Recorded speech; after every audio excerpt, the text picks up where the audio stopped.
সালাম লাহো। আপনাদের নানা আছে না? একটা ছিল হাত নাই বলতো যে আমার নানা নাই। তোর নানা নাই, বিনা নানাই তোর মা। কেন ওটা বলি 50 টাকা দে, ঠিক না ভাই? মাদ্রাসা ওটা দিবে দে। হ্যাঁ, উল্টা বলতে গেলে এটা তোর জরিমানা।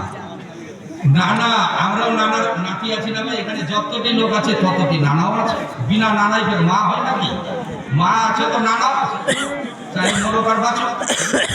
হ্যাঁ, তো নানাকে সালাম দাও। কবরে জানা গেছে। আপনাদের কবরস্থান কোন দিকে? পশ্চিম দিকে আছে, এদিকে আছে। ওই ডকরা কি বলে না, মার্কেটের দিকে আছে না, ওটা আপনাদের কবরস্থান। যেদিকে যাক কবরওয়ালা আমাদের সালাম শুনছে। কবরওয়ালাকে বলে যার নানা আছে ওরও দিবে সালাম।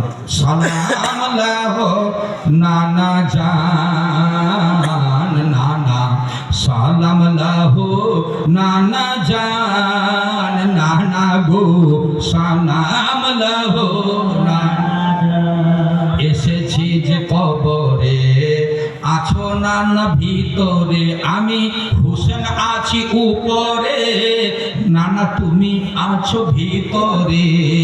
বিষের যে জ্বালা সইতে পারি না, নানা হাসান যে বিষ পান করে গিয়েছিলেন, হুসেনকে যেমন কারবালা যাবে ওটা পরে ঘটনা আসে। হাসানকে বলি, হাসান বলে ও গো নানা আছো তুমি ভিতরে, হাসান বলে ও গো নানা আছো তুমি ভিতরে। বিষের যে জ্বালা সইতে পারি না, নানা বিষ খাইয়া জ্বালা সহে না।